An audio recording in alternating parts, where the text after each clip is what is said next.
Hi, my name is Karen Pittman. I'm the President and CEO of the Forum for Youth Investment. Well, I had the privilege of running the President's Crime Prevention Council in '94. It was a short-lived council. It lasted about 2 years, but it was set up to really pull together across the agencies, the secretaries whose agencies had anything to do with crime prevention or prevention more broadly, from early childhood through to young adulthood.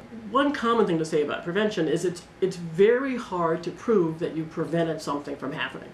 It's much easier to count it when it happens. And so part of the challenge with prevention programs is that if we haven't been very specific about naming both the population that we're targeting and explaining how the intervention that we're bringing in is going to help that population of young people get to where we want them to be, prevention sounds very fuzzy. The recovery side is really the flip of that.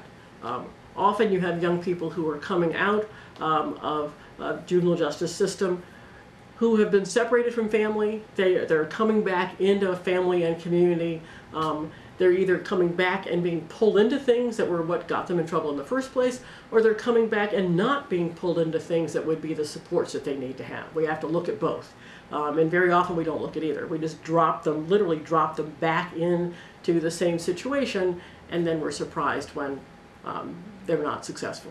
And I think one of the things that we have to acknowledge as we come up on this anniversary is it actually is going to take funding. We've lost about 50% of the funding that we had for both prevention and recovery programs that we had since 2002. So we're going in the wrong direction in terms of being able to even have the dollars and the incentives for states and communities to really do this hard work. But we've got enormous number of examples of where states and communities have been able to take those dollars and use them to very good effect to change their numbers in the right direction.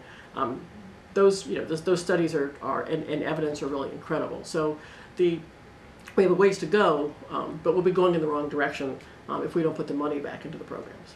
The JJDPA matters because it's critical for us to make sure we're investing in the lives of every young person.